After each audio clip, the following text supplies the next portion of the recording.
Hello students, आप भी चाहते हैं कि हमको टाइपिंग बहुत अच्छा हो। क्या आप अच्छा टाइपिंग करना चाहते हैं और स्पीड बढ़ाना चाहते हैं? तो आपको साथ लेके आया हूँ प्रोडक्ट का बहुत ही अच्छा कीबोर्ड KB 297 RS। ये बहुत अच्छी प्रोडक्ट आया इस बार जो है प्रोडक्ट इसका जो लाया है, जो हिंदी और इंग्लिश वर्जन दोनों में है। और साथ साथ ही एक मज़ेदार बात बता दूं, क्योंकि बिलोट्रॉन का जो है टाइपिंग टेस्ट और एग्ज़ाम दे दिया है। तो चलते हैं फटाफट इसको अनबॉक्सिंग करते हैं और देखते हैं इसमें क्या क्या है। आपको बता दें कि इस तरह से जो एक्सपेंसिव लुक देखने को मिलेगा इसमें, देख सकते हैं कि आपको कीबोर्ड कितना शानदार है। और इसमें देख सकते हैं की का जो है आपको फैसिलिटी इसमें हिंदी इंग्लिश सभी फैसिलिटी के साथ आया है।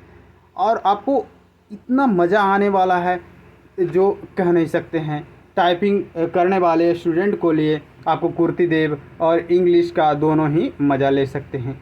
और बहुत ही अच्छा प्रोडक्ट लेके आया है। और इसमें बहुत ही सारा फैसिलिटियाँ हैं जो आप देख सकते हैं कि आपको लार्जेस्ट और की का जो है फंक्शन है बहुत ही शानदार है।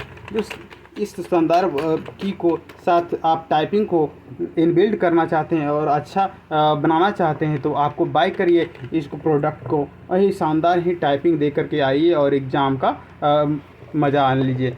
इस तरह से आपको ये प्रोडक्ट देखने को मिलेगा। हर एक प्रकार के की जो है बहुत ही अच्छे तरीके से दिया गया है और यूनिक तरीके से, ताकि आपको कोई मिस्टेक ना हो। बहुत सारे कीबोर्ड देखते हैं कि आपको बहुत ही जो पैसे तो लग जाते हैं, लेकिन आपको प्रॉब्लम बहुत सारे आते हैं। इसमें दोनों लैंग्वेज के साथ है। एक बहुत अच्छी प्रोडक्ट है। आपको ये 400 से 450 के अंतर में आ जाएगा। आपको इसमें मार्केट या अमेज़न से आप या फ्लिपकार्ट से आप बाय कर सकते हैं। मैं डिस्क्रिप्शन में लिंक दे दूँगा। Thank you very much. इसी तरह मेरे अनबॉक्सिंग चैनल को देखते रहिए और थैंक यू वेरी मच।